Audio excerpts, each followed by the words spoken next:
Hello and welcome back to Mastering English Podcast, the place where we break down English for you, focusing on the deep dive concepts that truly build confidence. I'm your host, Alex. And I'm Sam. Good to see everyone. We are here today because we know, and I mean we really know, a very specific feeling. Oh, yeah. It's that feeling of intense pressure that I think every single language learner experiences at some point. You're talking about that high-speed anxiety. Oh, yes. The high-speed anxiety, I know exactly what you mean. It's that moment when your English brain, which has, maybe 5,000 words stored up, it just suddenly freezes. And it's not because you don't have the vocabulary. It's because the pressure is just too high. And it happens most often in those transactional moments, doesn't it? Absolutely. Think about standing in a high-pressure situation like the checkout line at the supermarket. The worst. Right. The cashier is talking so fast, asking maybe 3 questions at once. Do you need a bag? Is this contactless? Do you have a loyalty card? Yeah. And suddenly, your internal operating system just crashes. Yeah, you feel completely lost. Or even worse, I think, is the restaurant scenario. Ah, the menu. You look at a menu, and it's filled with all these complex culinary words. The waiter is standing right there looking patient, but you know they're waiting. They're waiting. And you just panic. You forget the polite structure you studied last week, the fear of making a social mistake. It just completely overrides your vocabulary. And you end up blurting out something like, I want the fish! Which, it's grammatically sound, but socially it sounds like a commander addressing a servant. It's so embarrassing. Exactly. And that small moment of panic, where the fear of judgment becomes louder than your fluency, that is what we are here to conquer today. I love that. Conquer. We are not just giving you phrases. We are giving you the psychological shield to use those phrases effectively.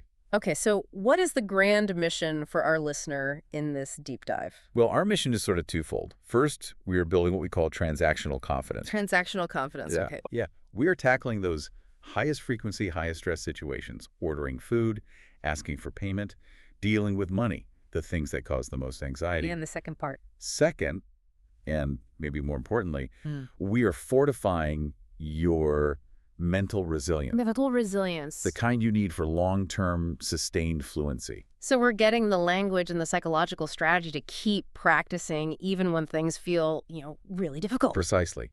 If you stick with us today, you will walk away knowing the exact phrases that make you sound polite, confident, and natural.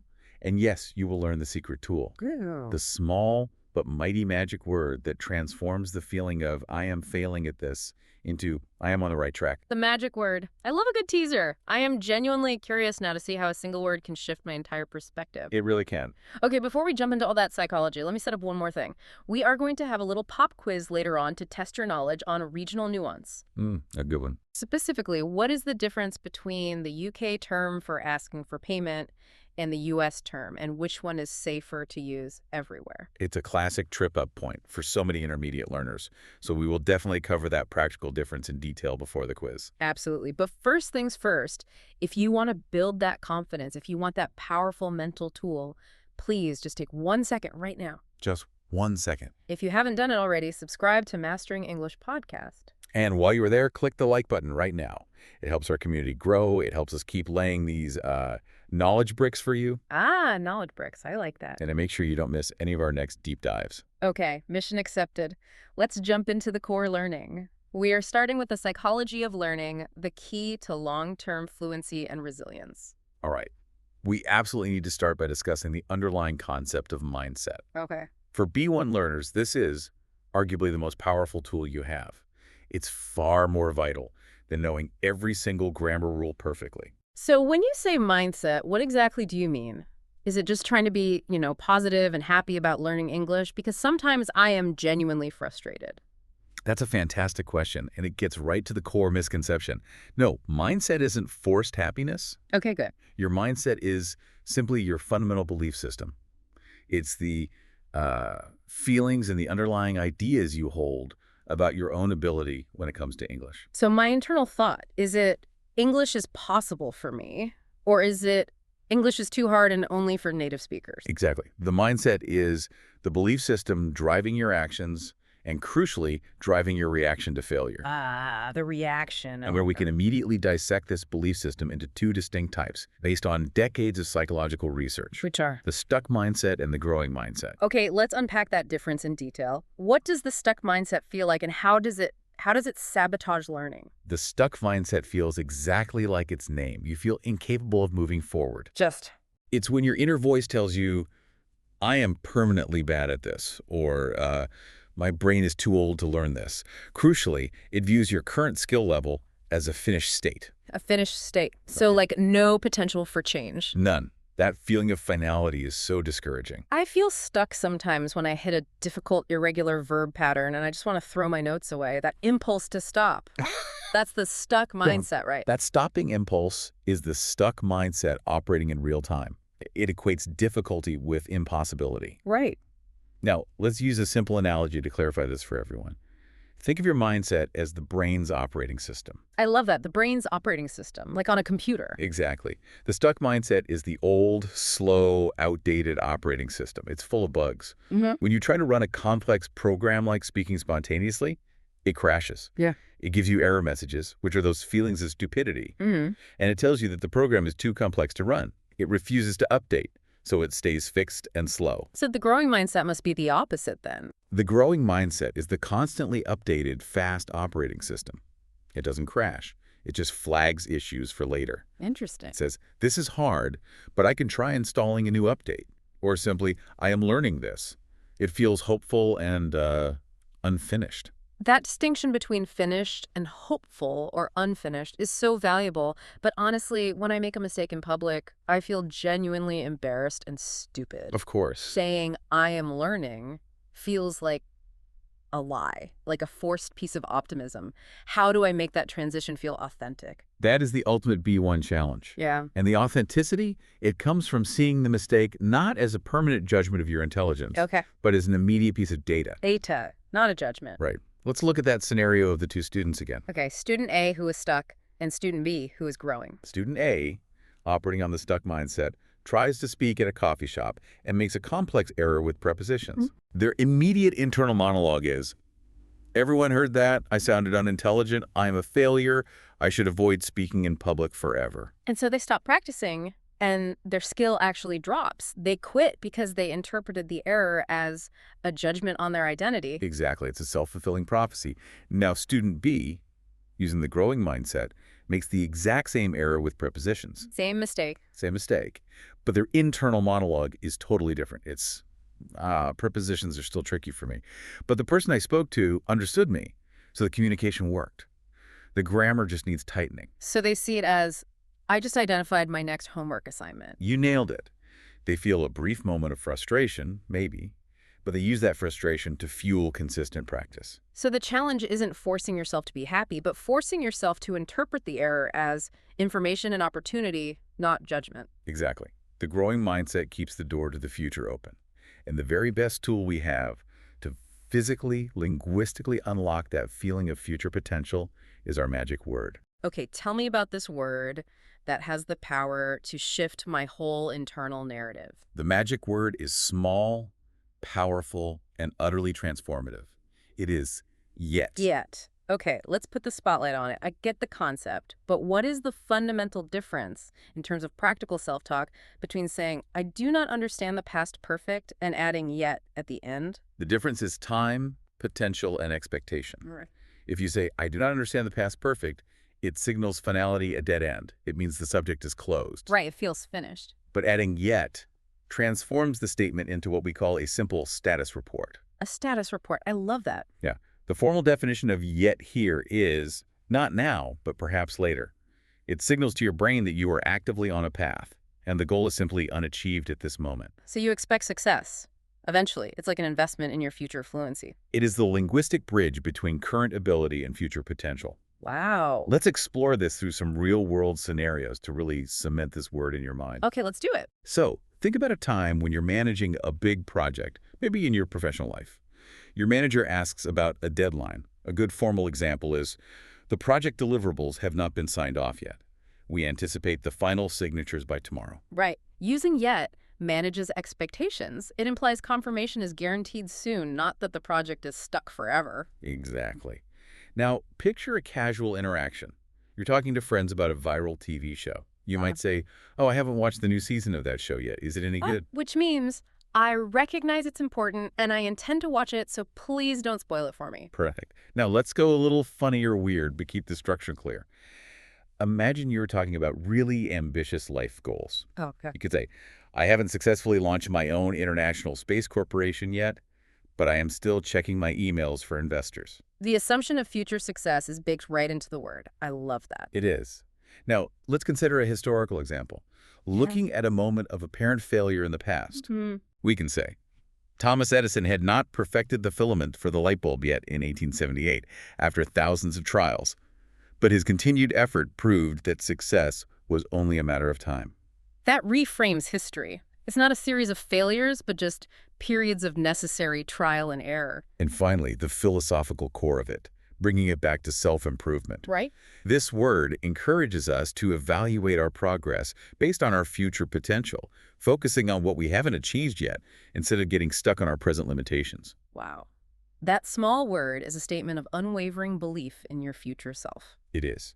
Now let's run a quick role play to show how you can immediately use this to overcome conversational anxiety. Okay, I'll be the student who is struggling with a complex native speaker. Perfect. I've just given you a very rapid-fire, complex explanation with the difference between could have and should have. I see a confused look on your face. You say, I cannot process that specific grammar distinction right now. It's too fast. that sounds a little bit resigned, a little bit final. Add the magic word. Rephrase that to yourself. Okay. I cannot grasp that specific grammar distinction yet. Much better. Now, how do you explain to me, the native speaker, that you need more time? Okay. I could say, I understood the general idea, but I need to listen to that explanation again. Can you perhaps repeat the core difference one more time, but maybe slightly slower? I haven't internalized the structure yet. Perfect. Yeah. You communicated difficulty without communicating defeat. That is the power of it. It changes the entire emotional tone from frustration to determination. That's amazing. Okay, so let's make sure we know exactly where this word lives in a sentence. What are the key collocations and nuances we should know about yet? Yet primarily sits at the end of negative sentences and questions. Let's look at 5 common phrases. Okay. First, the classic. Have not finished yet. This is for tasks that are ongoing. I have not finished reading this chapter yet. Simple enough. Second, are you ready yet? Using yet in a question to ask if a completion point has been reached. Got it. Third, hasn't happened yet. This is for anticipated events. The results of my application hasn't happened yet. Right. I'm still waiting. Fourth, not yet decided. Very useful in professional context. The date for the next team meeting is not yet decided. Okay, and the 5th? This one sometimes surprises learners because of its position. Have yet to. It's a more formal way of saying haven't done something yet. We have yet to receive confirmation from the supplier. It does sound more formal. The key nuance is exactly its position. We primarily use it at the end of a negative statement. If you use it earlier, in positive statements, it can change meaning to something like still or in addition, which can be confusing. So for now, the safest bet is just to stick it at the end of the sentence or question. For a B1 learner, that is the perfect strategy. I feel so much better about my current ability just by having permission to add yet. It's like the ultimate linguistic scaffold. Building on that power of yet, the second key to the growing mindset is fundamentally changing how you view failure. Mistakes. They are. They're hard to embrace. When I make a mistake in public, I feel genuinely stupid and shy. That reaction, the shame and the desire to hide, that's the stuck mindset, right? That feeling of shame is the stuck mindset trying to stop you from trying again. The growing mindset, however, doesn't just tolerate mistakes. It genuinely loves them. Loves mistakes. That sounds genuinely counterintuitive. Mistakes lead to wrong orders and losing points on tests. They're only negative if you allow them to stop you. Let's use that great analogy from the source material. The story of the smallest possible learner, a baby learning to walk. The Baby Mia story. Okay, baby Mia, 1-year-old, trying to walk. She stands up, takes one wobbly step, and boom, she falls down. And she falls down hundreds, maybe thousands of times. Now, when Baby Mia falls, does her brain or her family categorize that fall as a failure? Never. We celebrate the attempt, we clap, we encourage her. The fall is just part of the process. Exactly, because the fall, the mistake, is not a failure of her character or her potential. It is simply input. Input. The fall is information for her brain. Ah, so her brain is learning. It's learning, okay, when I lean precisely that far to the left, I lose balance. I must adjust the weight distribution next time. You nailed it. And learning English is exactly the same as learning a physical skill. When you make a mistake in conversation, your brain is simply falling down.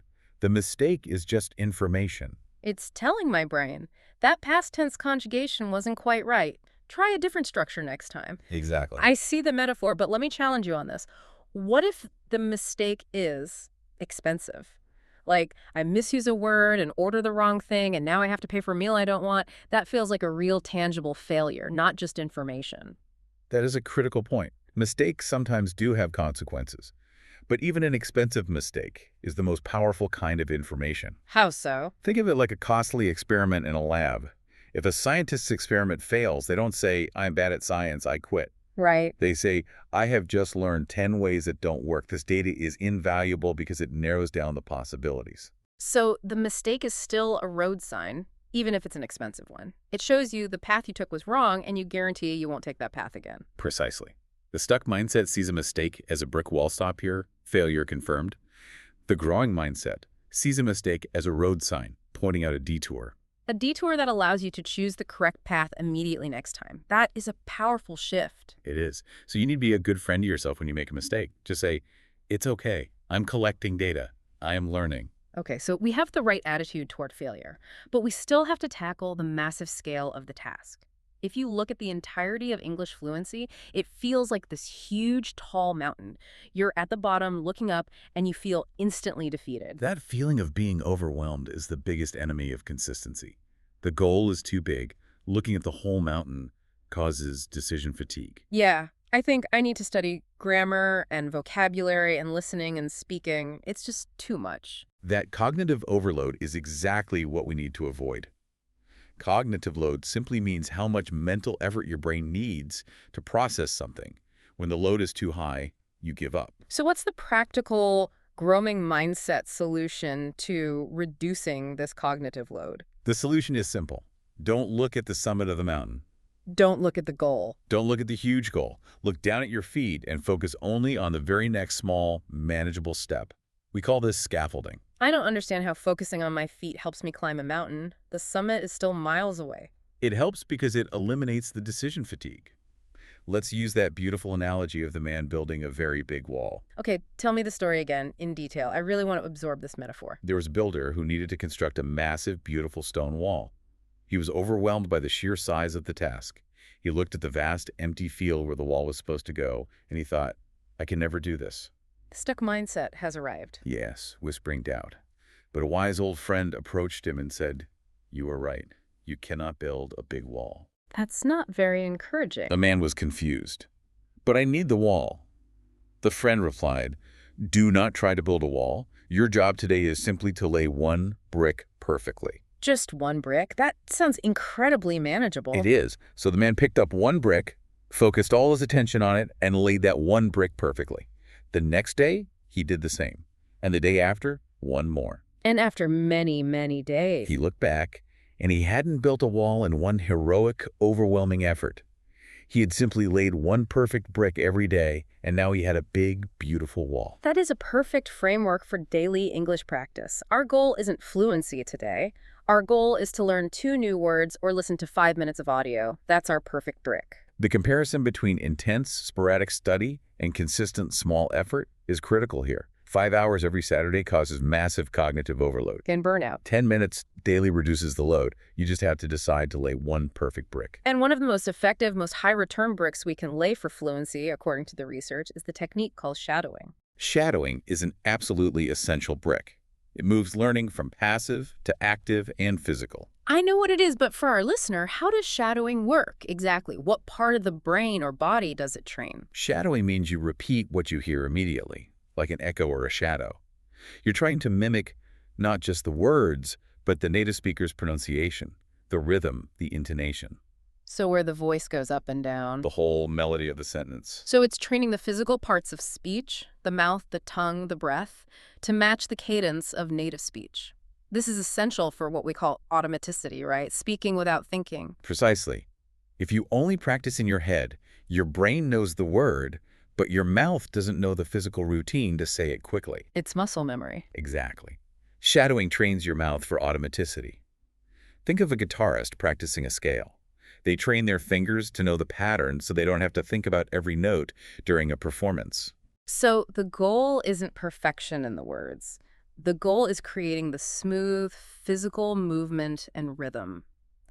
I will make shadowing my perfect brick for today. Now that we have fortified that mental foundation, the growing mindset, let's apply it directly to a high-stress situation, the restaurant. Right. This is where confidence driven by specific polite vocabulary is, well, it's non-negotiable. It really is. I feel better knowing that if I accidentally order the wrong thing, it's just information for my brain, not a personal failure. So let's start at the very beginning. Arrival. The foundational dialogue is simple and must prioritize politeness. This sets the tone for the entire interaction. So what are the key phrases for addressing the host or waiter right away? You need to state the number in your party clearly and include the magic word of politeness. So, a table for two, please? Or could we get a table for two? If you're alone, a table for one, please. Simple. And if they ask about location, inside or outside? Always keep it simple and direct. Inside, please, or outside, please. And if you genuinely don't mind, the phrase is no preference. Or you could say whatever's available. Right. And let's reinforce the politeness priority. We mentioned it before, but why is using words like please, thank you, and modal verbs like could I have or I'd like so essential in this context? It's about culture, not just grammar. Exactly. Politeness in English service culture is a form of respect and efficiency. It softens your request, turning it from a potential demand into a friendly interaction. It communicates cultural fluency. Okay, let's address the elephant in the dining room.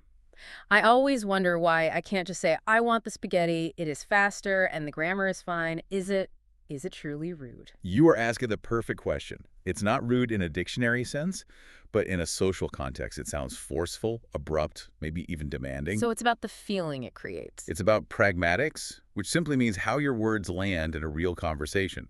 I want can land badly because it sounds like a strong command. As opposed to a request. Right. That is why our definition for the acceptable choices is crucial. I'd like, which is short for I would like, and I'll have, short for I will have, are softer, friendlier, and more formal. They are requests framed as preferences or intentions, not demands. Okay, let's explore these with some detailed scenarios. Think about the formal side first. If you're confirming arrangements, the full I would like works best. A formal example. Right. I would like to confirm the details of my reservation, please. That sounds very refined and organized. Now, for a casual order, where speed is needed, I'll have is very common because the contraction makes it quick. Yes, I'll have the pasta, thanks. Okay. Now, for a funny, weird scenario, you could say, after trying that spicy sauce, I would like to forget that I ever ordered it. A momentary wish for a different decision. I like that. Now, the historical context is that conversational English evolved away from blunt statements toward these modal phrases. It was a way to signify mutual respect and service relationships. So my choice of words signals my understanding of the culture, not just the grammar. And fifth, the philosophical distinction between the two. I'd like represents an aspiration or a preference. I'll have represents a commitment, a firm choice. That is incredibly subtle. So I'd like is a gentle desire, and I'll have is a firm, quick choice. Exactly. Let's run an extended role play demonstrating the use of both. Okay. Good evening. Are you ready for your main course order? I think so. First, I'd like to ask what the soup of the day is, please. It is a French onion soup. Okay, that sounds good. In that case, I'll have the grilled chicken, please. And I would like a side of the seasonal vegetables instead of the chips, if that's possible. We'll check on that substitution. Yes. That is perfectly possible. So that's the soup and the chicken with the vegetable side. Yes, thank you. And sorry, one more question. I would like to ask about the cheese on top of the soup. Absolutely. See how that flowed? You use I like for the softer request, and I'll have for the definitive decision. Yeah, that felt natural. Okay, let's quickly look at 5 powerful collocations. First, crucial for leaving. I'd like to pay. Yeah. The polite request for the bill. Got it. Second. I'll have the coffee. A Cool. quick, definitive drink order. Third. I'd like to speak with the manager. Used when you need to politely escalate an issue. Okay, a serious one. Fourth, I'll have another portion, a simple request for more of something shared.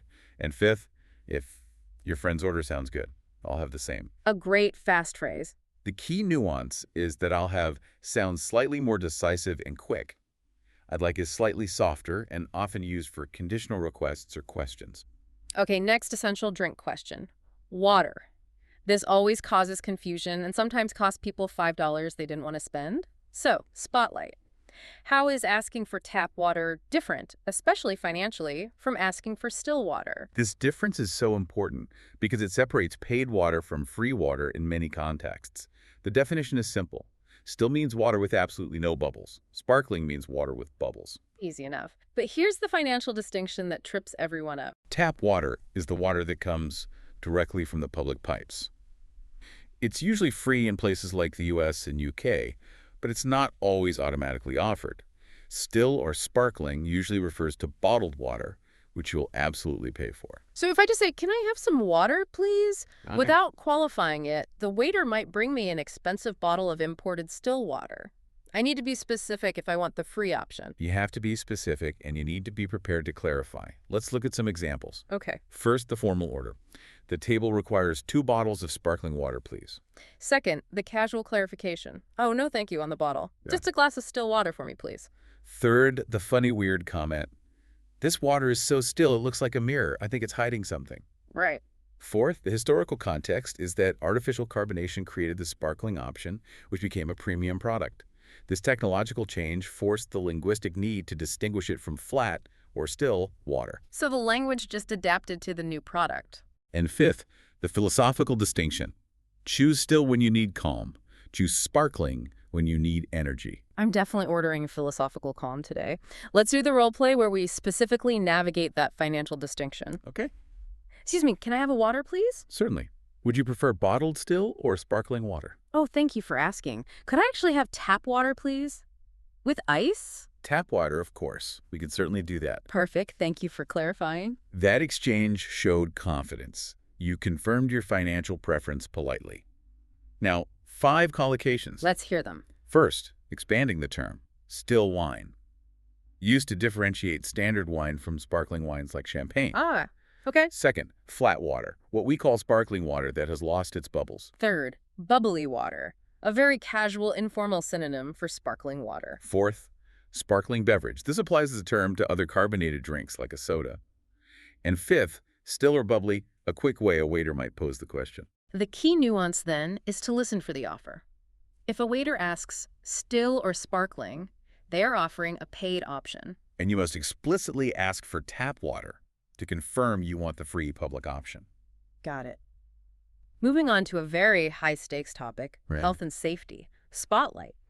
How do I communicate that I am allergic to something is a serious health issue, not just that I dislike a certain vegetable? This is vital, and it requires precise, unambiguous language. The definition is clear. Allergic to describes a severe, possibly life-threatening immune response to a food. It must be communicated clearly, calmly, and directly. So directness must override politeness here. Right. Clarity is more important than softening the request. Absolutely. You must be direct without being aggressive. Let's look at 5 examples that reinforce this seriousness. Okay. First, the formal and essential statement. I am strictly allergic to all nut products. I require confirmation that no nut residue is in this cooking oil. Very unambiguous. Second, the casual question before ordering.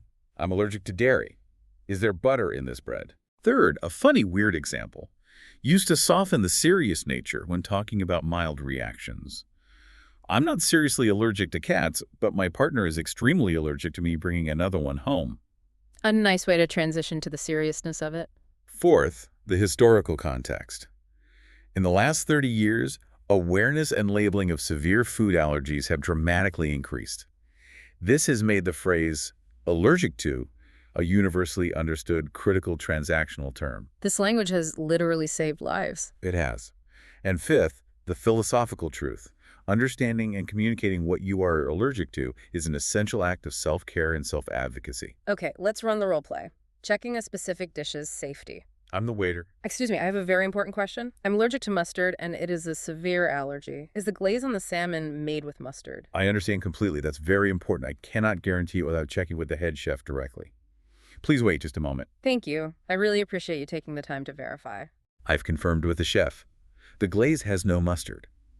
However, we must use a clean cutting board to plate it to be safe. Thank you so much for taking those extra steps. I feel much safer ordering this now. See how vital that clear communication was? Now, 5 collocations for safety. Okay. First, Severe allergy. This emphasizes the danger level. Second, ask about allergens, the verb phrase for requesting information. Third, allergic reaction. The noun phrase for the negative physical result. Fourth, allergy information, used when requesting a formal list or chart.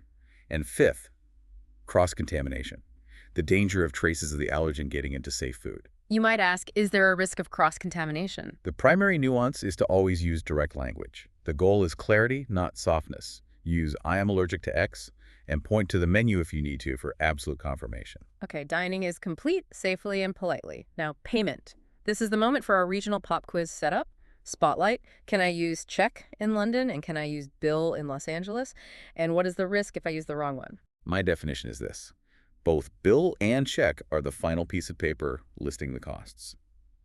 Check is the standard usage in the US. Bill is the standard usage in the UK and much of the Commonwealth. But the big question remains, is there a huge risk if I use the wrong term? Will they look at me strangely? No, there is virtually no risk of misunderstanding. They're universally understood. However, if you ask for the check in a traditional London pub, you signal you are not a local. So the risk is just sounding slightly less familiar with the local culture. It's a matter of familiarity over offense. Exactly. If you want to sound like a local, use the US term in the US and the UK term in the UK. Let's look at the 5 examples. Okay. First, the formal request. I request the final bill for the table, please. Second, the casual American request. Hey, we're ready for the check whenever you have a minute. Third, the funny, weird example. I forgot my wallet, and now I must face the dreaded bill. Right. Fourth, the historical context is that bill is historically linked to formal written accounting. Check is thought to be an Americanization that gained popularity later. Interesting. And fifth, the philosophical view. The check or bill is the final accounting, a numerical summary of the value exchanged for the pleasure of the experience. Okay, let's run the role play. Requesting payment and clarifying the documentation. Let's do it. Excuse me, we are ready. Can I have the bill, please? Of course, right away. Will you be paying by card or will you be using cash? I'll use my card. And when the transaction is finished, I'll need the receipt for my records. No problem at all. Just tap your card here, Eh. and here's your receipt. Smooth. Now let's get into the 5 collocations and clarify that subtle distinction between the documents. First, split the bill or split the check. Essential for group dining. Second, pay the check, the common action verb phrase in the U.S. Third, the total bill, used when confirming the final price. Fourth. Settle the bill, a slightly more formal, official way to say pay. And fifth, can I get the check? The rapid-fire American question. Okay, so what's the crucial nuance? It's receipt versus bill check. The bill or check is the request for payment.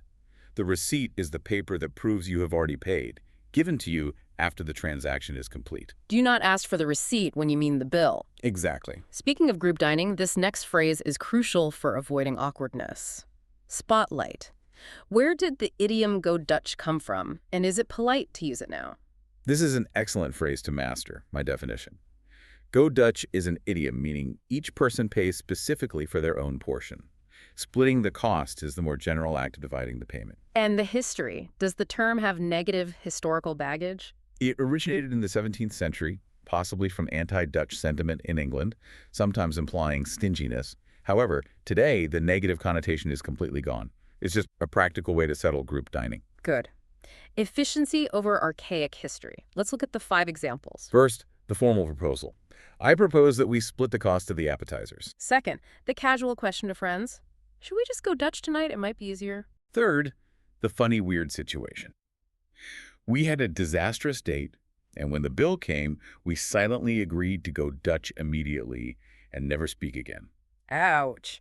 Fourth, the historical importance is its longevity.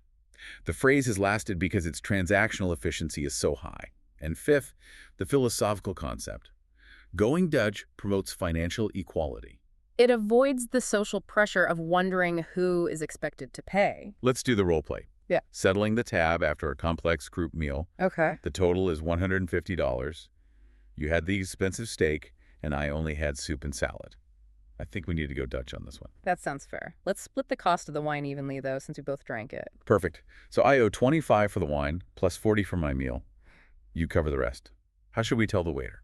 We can ask the waiter to pay individually, or if that's too complicated, I can put the entire amount on my card, and you can just cover your share by sending me a digital payment. That sounds easiest. That felt fair because we established the principle immediately. No, the collocations and nuances. First, share the cost. A gentle synonym. Second, split it evenly, meaning dividing the total by the number of people. Third, cover my share. Used when referencing your personal portion. Fourth, pay individually. The specific instruction for the waiter. And fifth, go halves. An informal phrase meaning to split the total into two equal halves. The key nuance, then, is the precision. Go Dutch is very specific. You pay for exactly what you consumed. While splitting the bill can sometimes mean dividing the total evenly, if you want absolute fairness, use Go Dutch. We have mastered the restaurant. Now let's move to the ultimate test of high-speed interaction, the supermarket checkout. This environment is fast, fluorescent, and unforgiving. This is a zone where language must be automated and quick. We need to be ready for the cashier's rapid questions. So what are the top questions a B1 learner must be ready to answer instantly? We identified 4 essential questions. Did you find everything you needed? Do you need a bag? Do you have a loyalty card? And would you like a receipt? And you need concise, polite, preloaded answers for these. Exactly. For did you find everything? A simple yes, thank you works perfectly. If you need a bag, be specific. Yes, 1 paper bag, please. And if I have my own bag or if I don't need a card? For the bag, use the classic conversational dismissal. No, I'm good, thank you. Or I brought my own. For the loyalty card, no, I don't, thank you. Short, polite, and confident answers are key here. Okay, now for the actual payment process, which is getting faster and faster. Spotlight. How is contactless different from inserting my card, and why does the speed of this matter for a B1 learner? My definition. Contactless payment is payment made by simply tapping a card, phone, or smartwatch near the terminal without requiring physical contact. It saves 3 seconds, but when you are holding up a line of 10 people, those 3 seconds feel like 3 minutes. They do, and the speed means your brain has less time to process the instruction. The cashier will simply say, tap now. This requires quick comprehension. Let's look at 5 examples. Okay. First, the formal instruction, often on the screen. Please initiate the transaction using the contactless payment feature. Second, the casual query. I forgot my card. Can I use contactless payment on my phone for this? Third, the funny weird example. The speed of contactless payment is terrifying.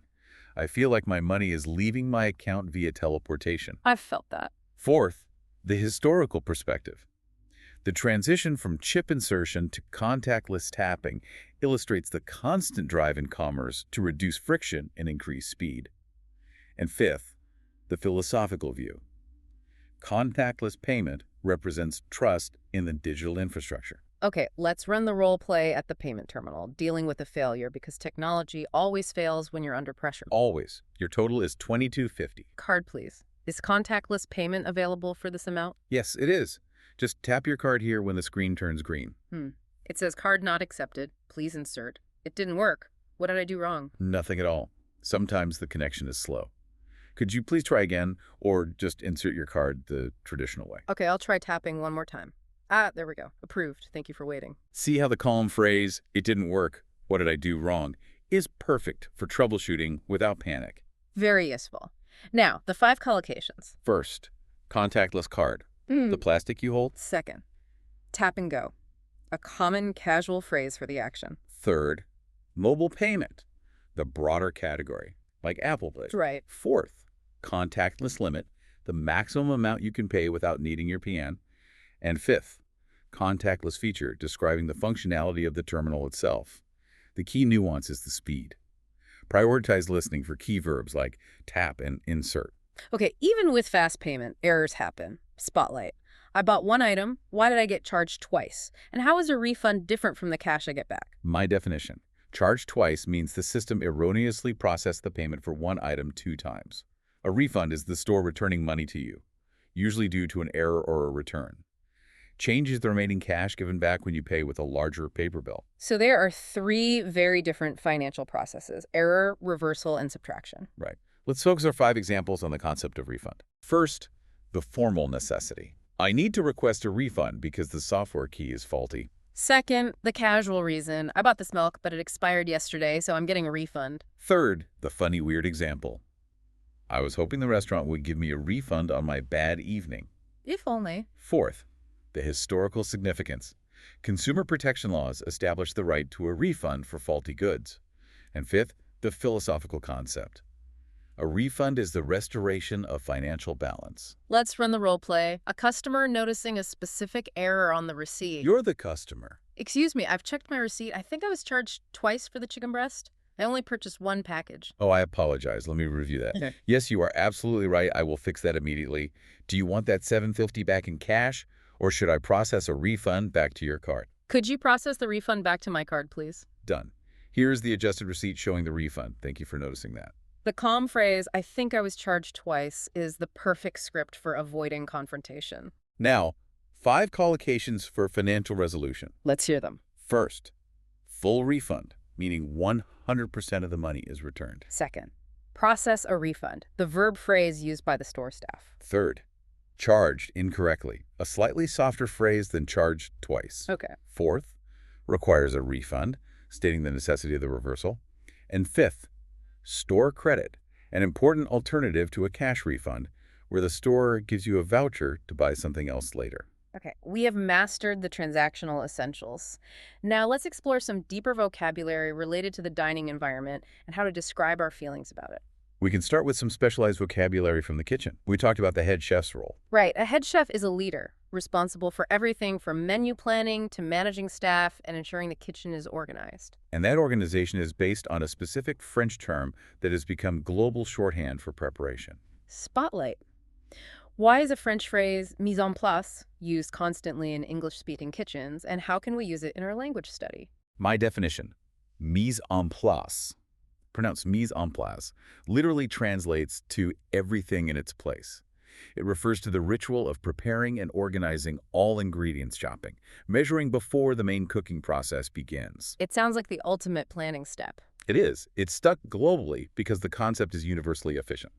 Let's look at 5 examples. Okay. First, the formal kitchen instruction.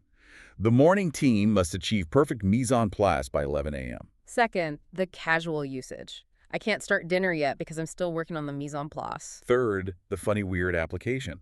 My desk is pure chaos. I need a personal assistant just to achieve mise en place in my life. I feel that. Fourth, the historical context. The concept is foundational to classic French cuisine, standardized in the 19th century. It formalized organization and dramatically reduced stress. And fifth, the philosophical concept.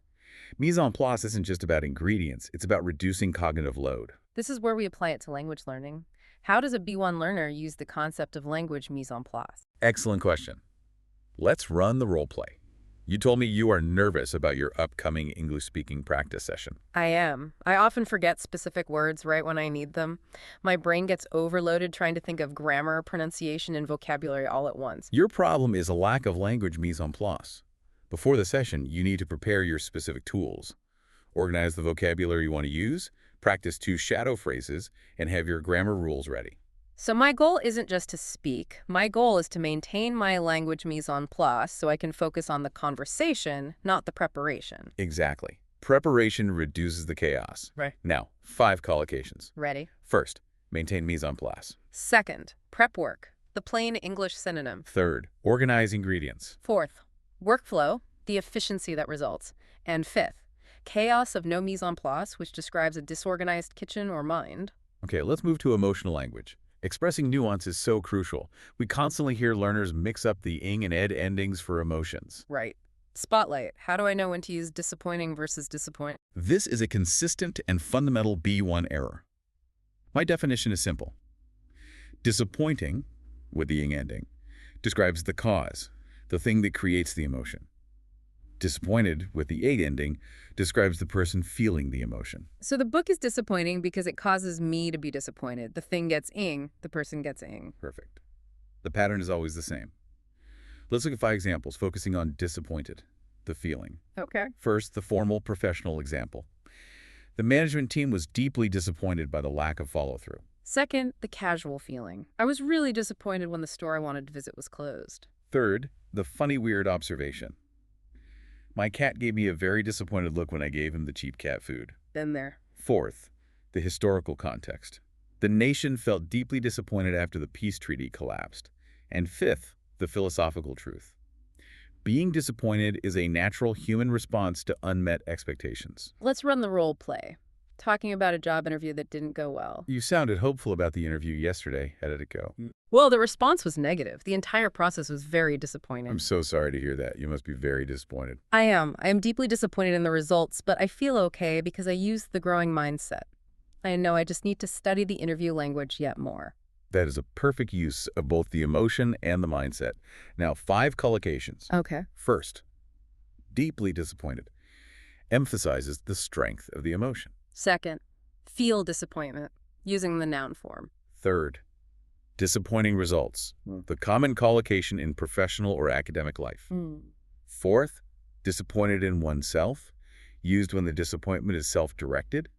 And fifth, extremely disappointing, as an intensifier for the cause. The key nuance is applying this rule universally. The movie was boring, so I was bored. The news was confusing, so I was confused. The rule always holds. Choosing is the cause, ease is the feeling. Emotional vocabulary is the lifeblood of real, authentic conversation. We need to move beyond "I am fine, thanks" to express how we genuinely feel. That's how you connect with people. Let's detail some basic feelings and provide high-utility contexts. Start with the energetic ones, happy and excited. Happy is the general feeling of contentment. Context, having a relaxing morning with coffee. Excited is high energy, positive anticipation. Context, before a long planned trip. I love that feeling of being excited for the weekend. Now the low energy negative ones. Sad and disappointed. Sad is a general feeling of unhappiness. Context, when you have to leave your family after a visit. Disappointed is tied to unmet expectation. Context, when your favorite sports team loses a game. These are everyday relatable feelings. Exactly. Let's talk about tired. This word is essential because it has different origins. There is physical tired and mental tired. Oh, the distinction is so helpful. My body is fine, but my brain is drained. Exactly. Physical tired is after running. Mental tired or drained is after deep studying. Moving to feelings caused by external pressure. Yeah. Angry and frustrated. Angry is a hot, strong feeling. Context, when someone cuts in front of you in a line. Frustrated is when something isn't working despite your efforts. The prime source of frustration. A slow computer when you have a deadline. Finally, we need to distinguish between sudden emotional shifts. Scared and surprised. Scared is the feeling of fear. Context, hearing a sudden loud noise in the night.